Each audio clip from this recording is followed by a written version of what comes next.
ആർക്കും വേണ്ടാതെ പൂട്ടിപ്പോകാൻ പോരുന്ന ഒരു ഇന്ത്യൻ മോട്ടോർ സൈക്കിൾ ബ്രാൻഡ്. പിന്നീട് ഇന്ത്യയിലെ മാത്രമല്ല യൂറോപ്പിലെയും one of the best selling motorcycle ബ്രാൻഡായ കഥ. പറഞ്ഞു വരുന്നത് വേറൊന്നിന്റെയും കാര്യമല്ല, നമ്മളുടെ സ്വന്തം റോയൽ എൻഫീൽഡിന്റെ കാര്യമാണ്. 2005 പൂട്ടാൻ തീരുമാനിച്ച കമ്പനി സിദ്ധാർത്ഥ് ലാൽ എന്ന ഏഷ്യർ സിഇഒയുടെ മേൽനോട്ടത്തിൽ എങ്ങനെ സർവൈവ് ചെയ്തതെന്ന് നമുക്ക് നോക്കാം. നമുക്കറിയാം, റോയൽ എൻഫീൽഡ് എന്നത് ലോകത്തിലെ തന്നെ one of the oldest motor cycle manufacturing കമ്പനിയാണ്. 1949 മുതൽ 2008 വരെ കാര്യമായി ടെക്നോളജിക്കലി വലിയ അഡ്വാൻസ്മെന്റ് ഒന്നും കൊണ്ടുവരാതെ വിറ്റുകൊണ്ടിരുന്ന ഒരു മോട്ടോർ സൈക്കിൾ ബ്രാൻഡാണ് റോയൽ എൻഫീൽഡ് എന്ന് പറയുന്നത്. പക്ഷെ ഇന്ന് നമ്മൾ റോയൽ എൻഫീൽഡ് എന്നുള്ള പേര് നമ്മളുടെ മനസ്സിലേക്ക് കേൾക്കുമ്പോൾ നമ്മളുടെ മനസ്സിൽ വരുന്ന ഇമേജ് തന്നെ വേറെയാണ്. ലോകത്തിലെ തന്നെ 9th biggest motor cycle manufacturing company.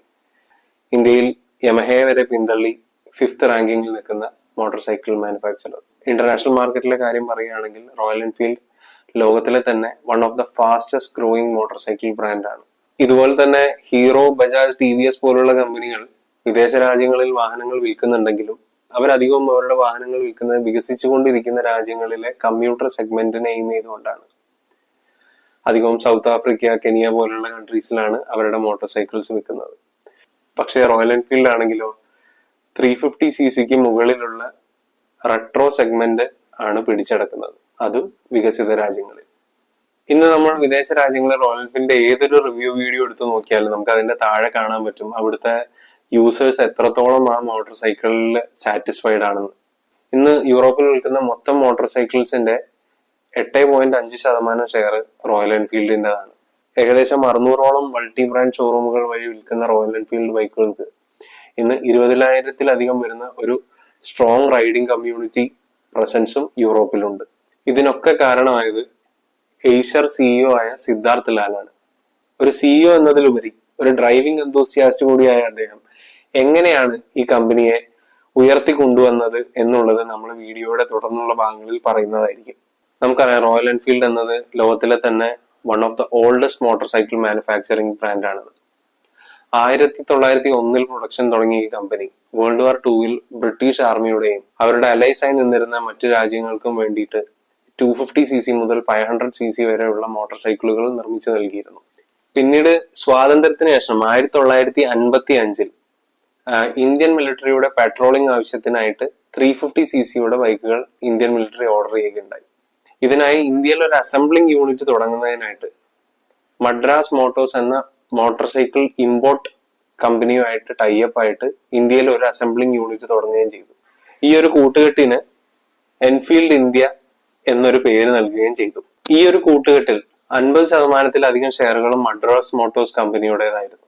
പിന്നീട് 1957 ഇതിന്റെ ടൂളിംഗ് കൂടി മദ്രാസ് മോട്ടോഴ്സ് കമ്പനിക്ക് റോയൽ എൻഫീൽഡ് വിൽക്കുകയുണ്ടായി. അങ്ങനെ റോയൽ എൻഫീൽഡും റോയൽ എൻഫീൽഡ് ഇന്ത്യ ആയിട്ട് രണ്ടായി വേർതിരിഞ്ഞു. ബ്രിട്ടനിൽ ഉണ്ടായിരുന്ന റോയൽ എൻഫീൽഡ് ജപ്പാനിൽ നിന്നും വന്നിരുന്ന റിലയബിൾ മോട്ടോർ സൈക്കിൾസ് ആയ ഹോണ്ട, യമഹ പോലുള്ളവരുടെ ബൈക്കുകൾക്ക് മുമ്പിൽ മുട്ടുകുത്തി. അങ്ങനെ 1967 കമ്പനി ഷട്ട് ഡൗൺ ചെയ്തു. 1991 മാർക്കറ്റ് ലിബറലൈസേഷൻ വരുന്നത് വരെ വിദേശ രാജ്യങ്ങൾക്ക് ഇന്ത്യയിൽ ബിസിനസ് ചെയ്യാൻ സാധ്യമല്ലായിരുന്നു. അതുകൊണ്ട് തന്നെ മറ്റ് ജാപ്പനീസ് ബ്രാൻഡുകൾക്ക് ഇന്ത്യയിൽ വാഹനങ്ങൾ വിൽക്കാൻ സാധിച്ചില്ല. ഈ കാര്യം കൊണ്ട് തന്നെ 1955 മുതൽ കാര്യമായ ഒരു മാറ്റവും വരുത്താതെ തന്നെ റോയൽ എൻഫീൽഡിന് അവരുടെ ബൈക്കുകൾ ഇന്ത്യയിൽ വിൽക്കാൻ സാധിച്ചു. പക്ഷെ 1991 മാർക്കറ്റ് ലിബറലൈസേഷന് ശേഷം ഹോണ്ട, യമഹ, സുസുക്കി പോലുള്ള കമ്പനികൾ കുറഞ്ഞ വിലയിൽ മൈലേജും മെയിൻ്റനൻസും കുറഞ്ഞ കുറെ മോട്ടോർ സൈക്കിൾസ് ഇന്ത്യയിലേക്ക് ഇൻട്രൊഡ്യൂസ് ചെയ്തു. അപ്പോൾ ഇന്ത്യയിലെ ജനങ്ങൾ അത് ഇരു കൈ നീട്ടി സ്വീകരിക്കുകയും ചെയ്തു. ഇതോടെ യൂറോപ്യൻ മാർക്കറ്റിൽ പണ്ട് റോയൽ എൻഫീൽഡിന് സംഭവിച്ച പോലെ തന്നെ ഇന്ത്യയിലും റോയൽ എൻഫീൽഡിന്റെ സെയിൽസിൽ കാര്യമായ ഇടിവ് വന്നു. 1994 പിന്നീട് ഇപ്പോഴത്തെ റോയൽ എൻഫീൽഡിന്റെ ഓണേഴ്സ് ആയ ഏഷ്യർ മോട്ടോഴ്സ് റോയൽ എൻഫീൽഡിനെ വാങ്ങുന്നത്. അതിനുശേഷം 2004 കമ്പനി പൂട്ടാൻ തീരുമാനിച്ചപ്പോഴാണ് ഇപ്പോഴത്തെ സിഇഒ ആയ സിദ്ധാർത്ഥ് ലാൽ ഇതിന്റെ സിഇഒ ആയിട്ട് ചുമതലയേൽക്കുന്നത്.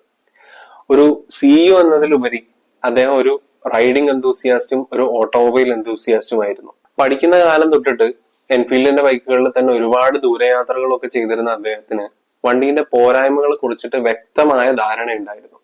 ഇതിനെക്കുറിച്ച് വ്യക്തമായി പഠിക്കുന്നതിനായിട്ട് അദ്ദേഹത്തിന്റെ ഡെയിലി കമ്മ്യൂട്ടിങ്ങിനായിട്ട് തന്റെ ബുള്ളറ്റ് തന്നെ ഉപയോഗിക്കുകയും ചെയ്തു. ഇതിലൂടെ വണ്ടി വാങ്ങിക്കാൻ വരുന്ന ആളുടെ ഒരു മൈൻഡ് സെറ്റ് അദ്ദേഹത്തിന് മനസ്സിലാക്കുകയും അതിനനുസരിച്ചിട്ട് വാഹനത്തിൽ മാറ്റങ്ങൾ വരുത്താനും തുടങ്ങി. അങ്ങനെ കാലഹരണപ്പെട്ട പഴയ എഞ്ചിൻ മാറ്റിയിട്ട് പുതിയ F1 എഞ്ചിൻ വാഹനത്തിൽ കൊണ്ടുവരികയും ചെയ്തു. ഇതിൽ റൈറ്റ് സൈഡിൽ ഉണ്ടായിരുന്ന ഗിയർ മാറ്റിയിട്ട് ലെഫ്റ്റ് സൈഡിലേക്ക് കൊണ്ടുവരികയും ചെയ്തു. മാത്രമല്ല പഴയ വണ്ടീന്റെ ആ ഒരു സൗണ്ടും ആ ഒരു ക്യാരക്ടറും ലൂസ് ആവാതിരിക്കാൻ വേണ്ടിയിട്ട് അദ്ദേഹം ഒരു ലോങ് സ്റ്റോക്ക് എഞ്ചിൻ തന്നെയാണ് അതിൽ കൊടുത്തിരുന്നത്. ഇത് വാഹനത്തിന്റെ ആ ഒരു റെട്രോ ഫീൽ നിലനിർത്താൻ സഹായിക്കുകയും ചെയ്തു. ഇതിനു പുറമെ യൂത്തിനെ ആകർഷിക്കാൻ വേണ്ടിയിട്ട് ഹാർലി ഡേവിഡ്സൺ ഒക്കെ ചെയ്യുന്ന പോലെ ആ ഒരു റെട്രോയും മോഡേൺ എലിമെന്റ്സും കമ്പൈൻഡ് ആയിട്ടുള്ള ഷോറൂമുകളും ഡെവലപ്പ് ചെയ്യുകയും ചെയ്തു. ഇതിനു പുറമെ ട്രയംഫ്, ഹാർലി ഡേവിഡ്സൺ പോലുള്ള കമ്പനികൾ വിദേശ രാജ്യങ്ങളിൽ പിടിച്ചു വെച്ചിരുന്ന ആ ഒരു റെട്രോ സെഗ്മെന്റിലേക്ക് ഈസി ആയിട്ട് എൻ്റർ ചെയ്യാൻ പറ്റുന്ന സിദ്ധാർത്ഥ് ലാലിന് വ്യക്തമായ ധാരണ ഉണ്ടായിരുന്നു. അപ്പൊ ഇതിനായിട്ട് ബ്രിട്ടനിൽ തന്നെ ഒരു റിസർച്ച് ആൻഡ് ഡെവലപ്മെന്റ് വിങ് തുടങ്ങുകയും ചെന്നൈയിലെ കമ്പനിയിലെ ആളുകളുമായിട്ട് കൊളാബറേറ്റ് ചെയ്തിട്ട് ഈ വാഹനത്തെ ഇംപ്രൂവ് ചെയ്യുകയും ചെയ്തു. ഇതിനു പുറമെ ബ്രിട്ടനിലെ തന്നെ മോട്ടോർ സൈക്കിൾസിന് വേണ്ടിയിട്ട് പെർഫോമൻസ് പാർട്സും റേസിംഗ് ചേസസ് ഒക്കെ ഉണ്ടാക്കുന്ന ഹാരിസ് പെർഫോമൻസ് എന്ന കമ്പനിയെ ഏഷ്വർ മോട്ടോഴ്സ് വാങ്ങുകയും ചെയ്തു. ഈ ഹാരിസ് പെർഫോമൻസ് എന്നത് ലോകത്തിലെ തന്നെ ഏറ്റവും വലിയ സ്ട്രീറ്റ് റേസിംഗ് ഇവന്റ് ആയ ഐൽ ഓഫ് മാൻ TTയിലും അതുപോലെ തന്നെ മോട്ടോ ജീപ്പിലെയും ബൈക്കുകൾക്കൊക്കെ വേണ്ടിയിട്ട് ചൈസസ് ഡിസൈൻ ചെയ്യുന്ന ഒരു കമ്പനിയാണ്. ഈ കാര്യങ്ങൾ കൊണ്ട് തന്നെ എന്തായി, ബൈക്കിന്റെ ക്വാളിറ്റി കാര്യമായി ഇംപ്രൂവ് ചെയ്യുകയും യൂറോപ്യൻ മാർക്കറ്റിലുള്ള ആളുകൾക്ക് ഈ ഒരു ബൈക്ക് ഭയങ്കര ഇഷ്ടമാവുകയും ചെയ്തു. ഇതിന് കാരണം എന്തെന്നാൽ ഒരു റെട്രോ ബൈക്കിന് വേണ്ട എല്ലാ ക്വാളിറ്റീസും അതിന്റെ കോമ്പറ്റീറ്റേഴ്സ് പ്രൊവൈഡ് ചെയ്യുന്നതിന്റെ ഓൾമോസ്റ്റ് ഹാഫ് പ്രൈസിലാണ് റോയൽ എൻഫീൽഡ് അവിടെ പ്രൊവൈഡ് ചെയ്തിരിക്കുന്നത്. പക്ഷെ ആറിന്റെ ബൈക്സ് അവിടെ പ്രൊഡ്യൂസ് ചെയ്തിരുന്ന പവർ എന്ന് പറയുന്നത് ഇതിന്റെ കോമ്പറ്റീറ്റേഴ്സ് പ്രൊഡ്യൂസ് ചെയ്യുന്ന ബൈക്കുകളുടെ പകുതിയോളമായിരുന്നു.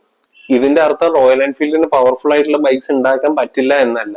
ഇന്ന് നമ്മൾ സോഷ്യൽ മീഡിയയിൽ കാണുന്ന പല പോസ്റ്റുകളുടെ താഴെയും നമുക്ക് നോക്കിയാൽ കാണാൻ കഴിയും ഇന്റർസെപ്റ്റർ 650യെയും കോണ്ടിനെന്റൽ 650യെയും സ്ലോവസ്റ്റ് 650 എന്ന് വിളിച്ച് കളിയാക്കുന്നത്. പക്ഷെ യഥാർത്ഥത്തിൽ ഈ വാഹനങ്ങൾ അതിന്റെ റിലയബിലിറ്റി കൂട്ടാൻ വേണ്ടിയിട്ട് പവർ കുറച്ചിറക്കിയതാണ്. അതായത് ഈ എൻജിൻസിന് അതിനേക്കാൾ പവർ പ്രൊഡ്യൂസ് ചെയ്യാൻ കേപ്പബിൾ ആണ്, പക്ഷെ അവർ ആ ഒരു എൻജിന് വേണ്ടിയിട്ടുള്ള ഏറ്റവും ലീസ്റ്റ് പവറിലാണ് അത് പ്രൊഡ്യൂസ് ചെയ്യുന്നത്. ഈ കാരണം കൊണ്ട് തന്നെ ഇതിന്റെ കോമ്പറ്റീറ്റേഴ്സിനേക്കാളും ലീസ്റ്റ് വെയർ ആൻഡ് ടയർ ആണ് റോയൽ എൻഫീൽഡിന്റെ ബൈക്സിന് വരുന്നത്. ഇതിന്റെയൊക്കെ ഫലമായിട്ട് റോയൽ എൻഫീൽഡ് ഇന്ന് ലോകത്തിലെ തന്നെ 9th biggest motor cycle manufacturer ആണ്. മോട്ടോർ സൈക്കിൾ data.com എന്ന് പറയുന്ന സൈറ്റിന്റെ ഡാറ്റ പ്രകാരം 2023 16.2% വളർച്ചയാണ് റോയൽ എൻഫീൽഡിന് വന്നിട്ടുള്ളത്. കഴിഞ്ഞ 10 വർഷത്തിൽ റോയൽ എൻഫീൽഡ് ഏകദേശം 1 മില്യൺ ബൈക്സ് പ്രൊഡ്യൂസ് ചെയ്ത് കഴിഞ്ഞു. ഇന്ന് റോയൽ എൻഫീൽഡ് അവരുടെ 10ഓളം ബൈക്കുകളുമായി ഗ്ലോബൽ മാർക്കറ്റിൽ ഒരു ഇന്ത്യൻ ബ്രാൻഡ് എന്ന നിലയിൽ പേരെടുത്തു കഴിഞ്ഞു. റോയൽ എൻഫീൽഡിന്റെ ഈ ഒരു വളർച്ചയെ കുറിച്ച് നിങ്ങൾക്ക് തോന്നുന്ന കാര്യങ്ങൾ കമന്റ് സെക്ഷനിൽ പറയൂ. And if you like the video, don't forget to subscribe.